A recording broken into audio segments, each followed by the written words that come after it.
Las luces de la sala del tribunal zumbaban sobre sus cabezas, proyectando un resplandor enfermizo sobre las paredes estériles. Tasa Williams, de 15 años, estaba sentada en la mesa de la defensa, sus dedos retorciendo nerviosamente el dobladillo de su suéter de segunda mano. La tela estaba desgastada en los codos, pero era lo más bonito que tenía, algo que su madre insistió en que se pusiera para el juicio.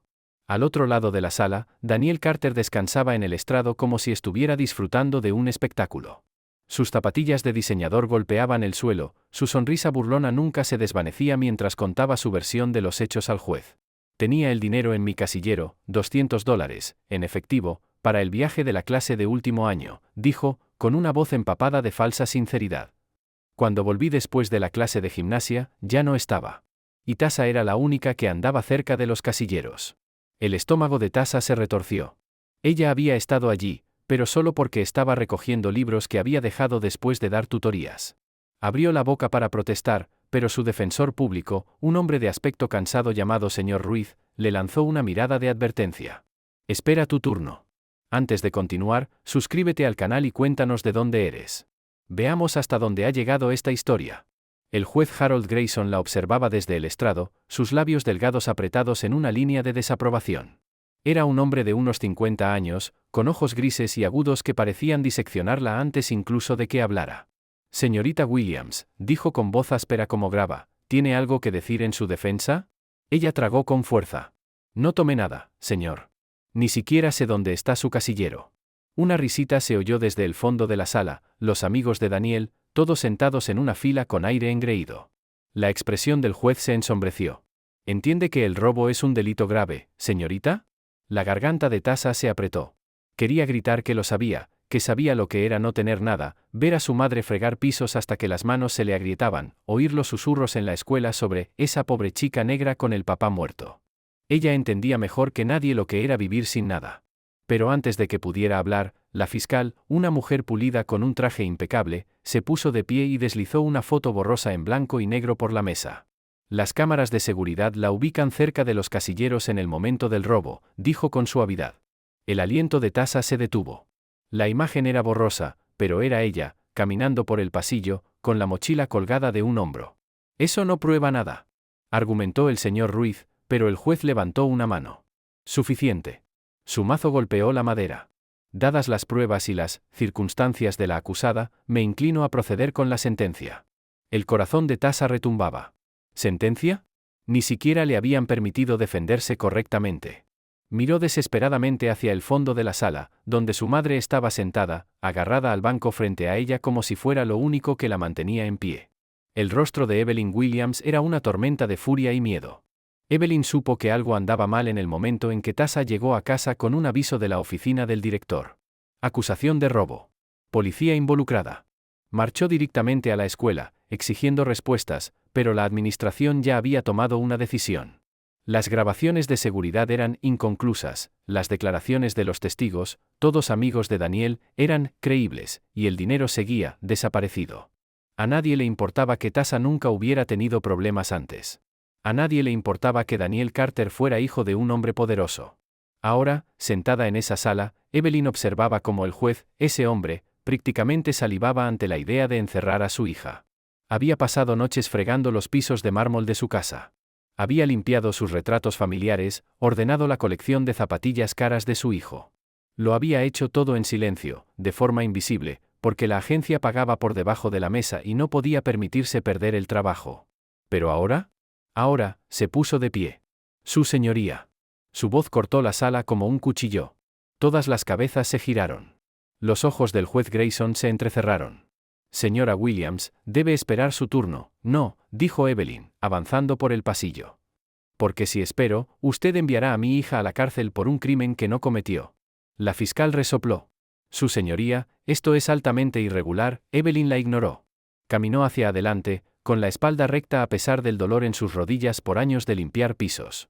Ese chico, dijo, señalando a Daniel, es su hijo. Y usted lo sabe. Un silencio atónito cayó sobre la sala. La sonrisa de Daniel se desvaneció. El rostro del juez se volvió inexpresivo, luego se endureció en algo imposible de leer. Evelyn no se detuvo. He limpiado su casa. He visto sus fotos familiares. Sé perfectamente quién es él. Se volvió hacia la sala, su voz temblando de rabia. Y ahora está mintiendo para meter a mi hija en la cárcel. La sala estalló. Los reporteros se lanzaron por sus cámaras. La fiscal gritaba objeciones. ¿Y el juez Grayson? Por primera vez en su carrera, parecía tener miedo. La sala del tribunal, que hasta entonces había mantenido un zumbido constante de murmullos procesales, ahora chispeaba con una tensión eléctrica. Todos los ojos estaban fijos en Evelyn Williams mientras ella permanecía de pie en el pasillo central, con las manos endurecidas por el trabajo cerradas en puños a sus costados. El aire olía a madera vieja y café rancio, pero lo único en lo que Tasha podía concentrarse era en el subir y bajar del pecho de su madre, respiraciones rápidas y cortantes, como si hubiera estado corriendo. El mazo del juez Grayson cayó con un golpe seco, pero el ruido apenas se registró entre la repentina oleada de susurros. Los reporteros en la última fila se inclinaron hacia adelante, con los bolígrafos listos. Un alguacil se movió incómodo cerca de la puerta. «Señora Williams», dijo el juez, con voz peligrosamente baja, «está fuera de orden». Evelyn no se inmutó. «No, su señoría. Quien está fuera de orden es usted». Un murmullo de asombro recorrió la sala. Tasha jamás había escuchado a su madre hablar así, ni con nadie, y mucho menos con un juez. Evelyn había pasado su vida tragándose los insultos, bajando la cabeza cuando las mujeres blancas en la escuela torcían la nariz ante el olor a cloro en su ropa, fingiendo no oír los comentarios de «reina del welfare» cuando pagaba con cupones en el supermercado. Pero esto era distinto. Evelyn dio otro paso hacia adelante. «Usted reconoció el nombre de mi hija en cuanto este caso llegó a su escritorio. Sabía exactamente quién era ella, igual que yo sé perfectamente quién es usted». Su voz no temblaba. Su casa en Crestview Drive. Los grifos dorados del baño. El cartel de «prohibido entrar» en la puerta del dormitorio de su hijo, ese que yo limpiaba cada semana mientras él dejaba dinero en el suelo solo para ver si yo lo tomaba. El rostro de Daniel perdió todo el color. La fiscal se puso de pie de golpe. «Su señoría, esto no tiene relevancia». «Tiene toda la relevancia», replicó Evelyn, cortante.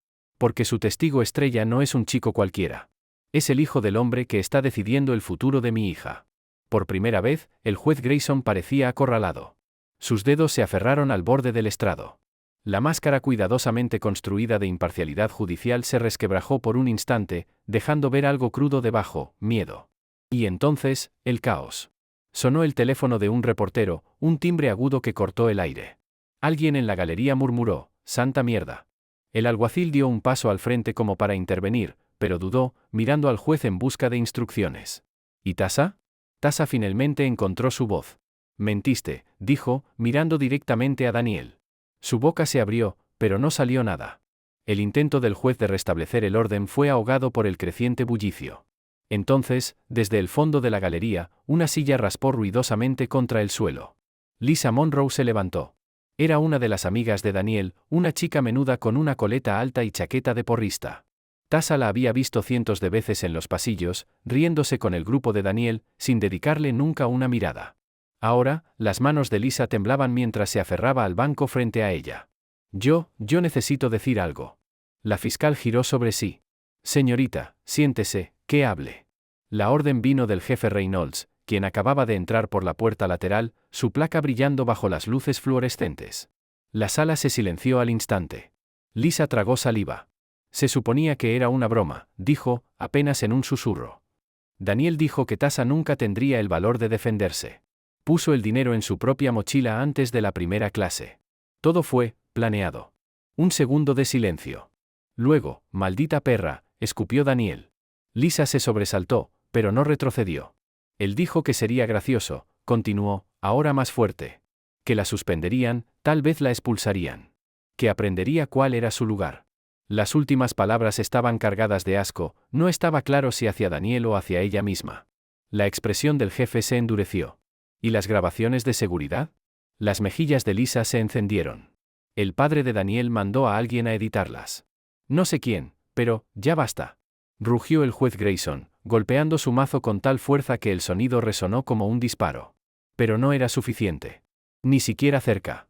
Porque en ese momento, las puertas del tribunal se abrieron de golpe, y dos agentes uniformados entraron, con pasos perfectamente sincronizados. «Juez Grayson», dijo el oficial al frente, con voz firme, «está siendo investigado por obstrucción a la justicia. Tendrá que acompañarnos». Y así, el hombre que había pasado la última hora dominando el destino de Tasa fue reducido a un desastre tartamudo y colorado, escoltado fuera de su propia sala del tribunal en desgracia. Las puertas del tribunal se abrieron con una fuerza que hizo parpadear las luces del techo. El jefe Reynolds quedó enmarcado en la entrada, sus amplios hombros llenando el espacio, su placa reluciente brillando como una advertencia. Los murmullos murieron al instante. Incluso las protestas furiosas del juez Grayson se cortaron a mitad de frase. Tasa nunca había visto al jefe de policía antes, pero reconoció la autoridad cuando la vio. No era solo alto, era imponente, su uniforme oscuro planchado con precisión militar, su expresión inescrutable. Sus ojos recorrieron la sala, deteniéndose en el rostro enrojecido del juez, luego en Daniel, que había palidecido bajo sus pecas. Jefe Reynolds, comenzó el juez, con la voz tensa, esto es altamente irregular. Lo que es irregular, lo interrumpió el jefe, dando un paso al frente, es que un juez presida un caso que involucra a su propio hijo. Sacó un documento doblado del bolsillo interior de su chaqueta. Especialmente cuando ese hijo es quien presentó una denuncia falsa. Daniel soltó un ruido ahogado. Yo no. Guárdatelo, dijo el jefe sin mirarlo siquiera. Le entregó el papel al alguacil. Recuperamos las grabaciones originales de seguridad de la escuela antes de que pudieran ser extraviadas. Su mirada se clavó en el juez. Su hijo plantó ese dinero él mismo. Y usted lo sabía. La sala estalló. Los reporteros se abalanzaron hacia el frente, las cámaras destellando. Alguien en la galería gritó, ya era hora. El defensor público de Tasa, el señor Ruiz, se puso de pie tan rápido que su silla chilló contra el suelo. Pero el jefe no había terminado. Se volvió hacia los dos oficiales que lo flanqueaban. Escolten al juez Grayson a la celda. Y detengan al señor Carter por presentar una denuncia falsa. Las rodillas de Daniel flaquearon. Papá. El juez no respondió. Su rostro estaba pálido mientras los oficiales le ponían las esposas, le pusieron esposas, allí mismo, frente a todos, y se lo llevaron, con la toga ondeando detrás de él como alas rotas. Tasa esperaba sentir triunfo. En cambio, solo se sentía, entumecida. Hasta que el jefe se acercó a ella.